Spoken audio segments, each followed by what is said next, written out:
This is our fifth lecture on organic reaction mechanism, and in this lecture I have selected few problems to be discussed, which we have done in our four lectures previously, that is SN1, SN2, then set mechanism, and neighboring group participation.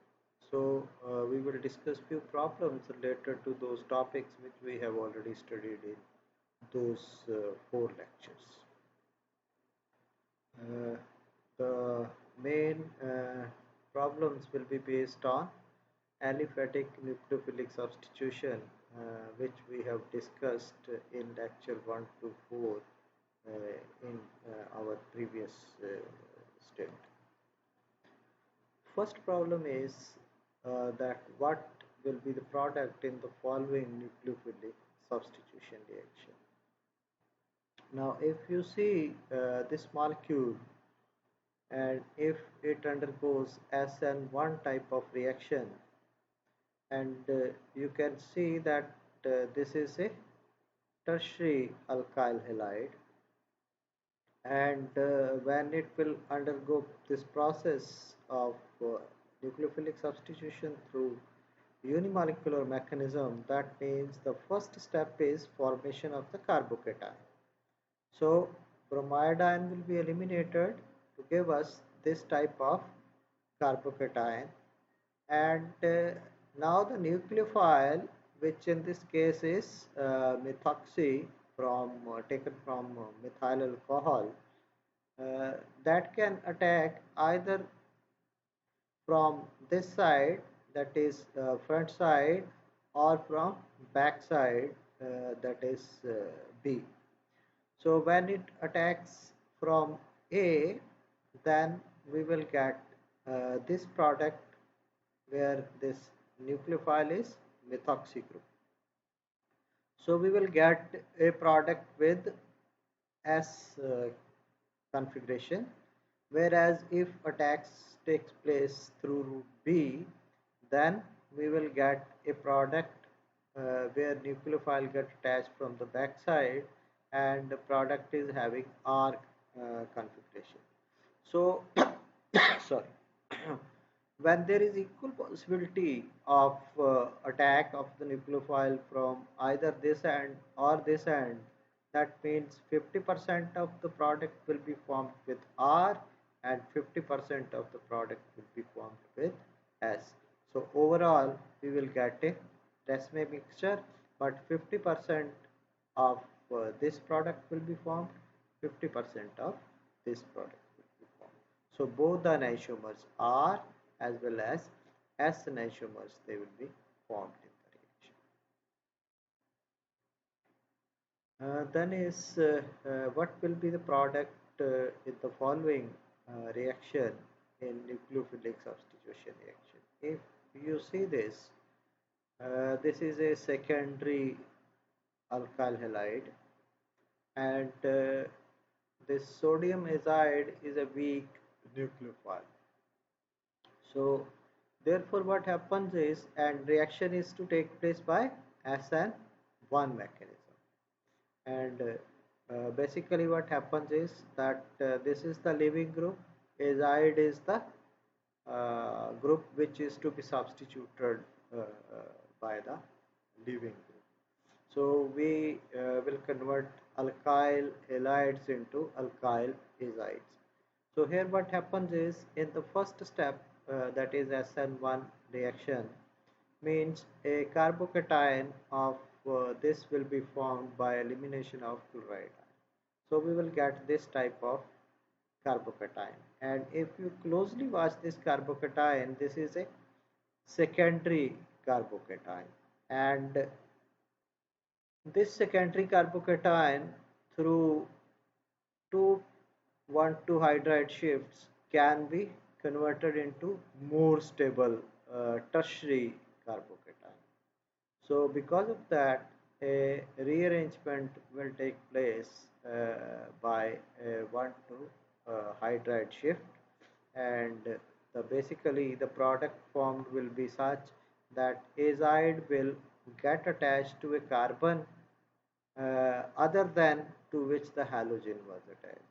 So when such a reaction takes place, we say that cationic rearrangement has taken place in the product formation. So this reaction will be as one reaction through cationic rearrangement, where the less stable secondary carbocation gets changed into more stable tertiary carbocation, at which the nucleophile gets attached to give us these types of azides as the product, where azide is attached to carbon other than to which the halogen was attached. Then third problem is what will be the product of uh, reaction of sodium acetate with this alkyl aryl halide, and the reaction takes place again by SN1 mechanism. And if you see, this means that through SN1 first a carbocation has to be formed by removal of this as chloride ion. So we will get this type of carbocation. You can see that this is a secondary carbocation, and through 1 to hydride shift, this secondary carbocation can be converted into much more stable benzyl carbocation.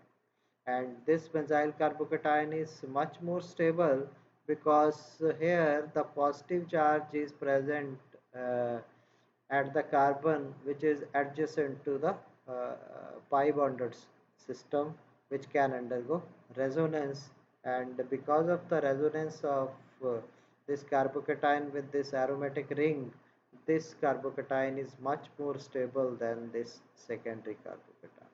So that is why this gets converted into this benzylic carbocation, and then the nucleophile acetate ion attacks this carbon instead of this carbon, and we get an abnormal product by rearrangement of secondary carbocation into more stable benzylic carbocation. Then is that why an anion such as cyanide is a weak base, whereas methyl lithium is a strong base. The reason is very simple, that cyanide ion is a weak base because pK value is 4.79, whereas pK value for methyl lithium is 50. So when cyanide ion will react with water, liquid water, then hydroxide ion will be formed with the formation of HCl, and this is the conjugate base of weak acid cyanide ion of this HCl. Similarly, when methyl lithium is dissolved in water, then what happens is that hydroxide ion forms, but with the removal of proton from water to the methyl of the methyl lithium, and uh, methane is formed, and by accepting a proton to give a solution of hydroxide ion, that this corresponding cation is formed. So that is why the cyanide is a weak base, whereas methyl lithium is a strong base. The next problem is the mechanism of formation of this product from the reaction of 1H indene with this alkyl halide, that is 4S5S 4,5 bis chloromethyl. This is 4,5 bis chloromethyl 2,2 dimethyl 1,3 dioxylane. So these types of alkyl halides, when they react with indene in presence of butyl lithium, then these types of spiro compounds they are formed. Uh, and the reaction is formed by nucleophilic substitution, then leading to another nucleophilic substitution through carbonyl formation.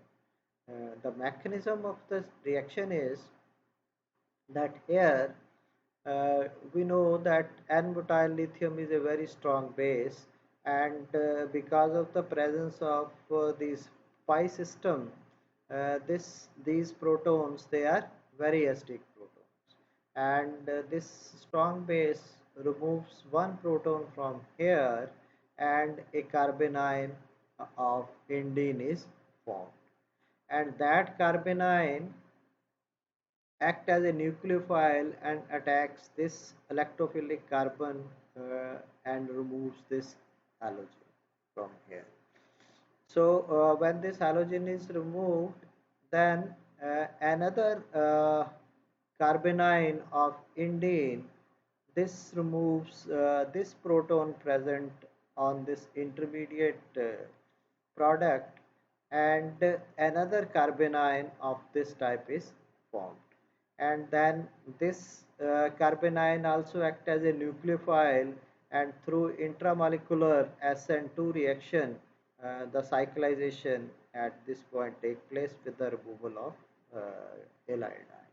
So basically you can see that there are two SN2 type of reactions which are taking place simultaneously in the whole process, wherein this indene reacts with this dihalide derivative to give us these types of spiro compounds. And H-indene, this act as a good acid having pK value of 19, as I have told you, because of the aromatic stabilization of the anion, because of the presence of these bonded pi bonded aromatic system. And then another is 1-iodoadamantane reacts with acetophenol or 1-phenyl ethanol to give us this product in the presence of FeCl2, ferrous chloride. So here what happens is that if iodide is removed from here, we will generate a tertiary carbocation, right? But tertiary alkyl halides, they cannot undergo SN2 substitution, right? And because this is sterically hindered compound, that means formation of the free carbocation is also not very possible. So therefore what happens is here the reaction takes place basically by SRN1 mechanism. How this happens is that we know that FeCl2, the ferrous compounds, they are easily oxidized to ferric by one electron reducing agent system. So what happens is Fe2 when gets converted into Fe3, that means it will generate one electron, and that one electron will act as initiator. So when 1-iodoadamantane reacts with Fe2, then a radical anion of this iodoadamantane will be formed, and Fe2 will be converted into Fe3, and then this radical anion will give us adamantine radical, and iodide ion will be removed, and this adamantane radical will react with 1-phenyl ethanol. Here this will be a resonance stabilization because of this keto. There is keto-enol tautomerism, and this structure can act as a nucleophile over here, and this will interact with the radical of adamantane, and radical adamantane and this will interact to give us this type of radical anion, and this radical anion will react with one more molecule of iodo-adamantane, and this molecule of iodo-adamantane will be converted into radical anion, and rest of the molecule will be formed as the product. So this is how this iodo-adamantane will be converted into this type of product through SRN1 type of reaction. And as you can see that here in one of the reaction during the formation of the product, the radical anion is again formed, and this radical anion can again decompose to give us adamantane radical and iodide, and this can again react with another molecule of this. So this reaction will go on, hence this is a chain type of SRN1 reaction. Then seventh is this dihydroindole derivative having uh, methyl iodide substituted at this position. When this reacts with sodium hydride, then this type of cyclopropyl ring is created at this position. The reaction proceeds by SN2 mechanism, and in spite of the fact that the aromaticity is lost in the reaction, but the reaction is very fast because of the very low entropy of activation, that is energy of activation required is very low for this reaction to proceed despite the loss of aromaticity, and this leads to the formation of anti-tumor agent ducaramycin through this SN2 type of reaction. So what happens is this in the presence of this NaH, this will be converted into O negative, and this will form a carbon oxygen double bond. This bond will be shifted to this place, and this electron pair will attack this electrophilic carbon with the removal of iodide to form a three-membered cyclopropyl ring like this. So basically this double bond is acting as a neighboring group. So because of this double bond acting as a neighboring group, the reaction is very fast and having very low entropy of activation, and this proceed despite the loss of aromaticity of this compound. Then these type of aryl alkyl ethers on reaction with phenyl sulfide anions, they are converted into phenyl thioethers as the product. And here also the reaction takes place by SRN1 mechanism, and this there also SN2 reaction is not possible because the reaction is unimolecular in this case. So what happens is this substrate will first react with this carbanion, which will act as the initiation step. One electron from this carbanion will be shifted to this substrate to give its radical anion, and this will become a radical. This anion will become radical after losing one electron, and that one electron is shifted to the substrate, and that substrate will become now radical anion.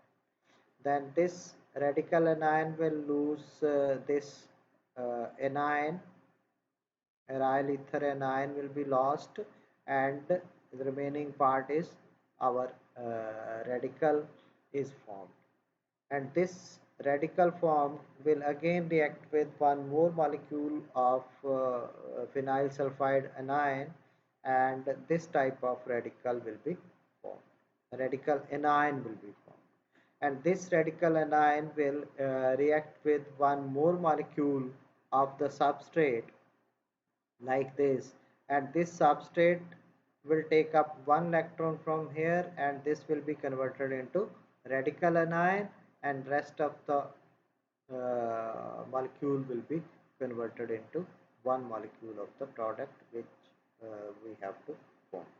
So this is how this substrate aryl ethers, they are converted into phenyl thioethers as the product. And here also you can see that one molecule of substrate is converted into radical anion, and this radical anion can further react in this way to give us another molecule of the product.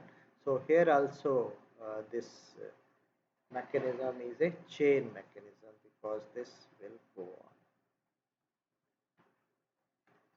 Then ninth problem is that how these beta lactones, they react with the beta ketoesters to give us these types of beta lactam esters as the product, and reaction takes place by aliphatic nucleophilic substitution.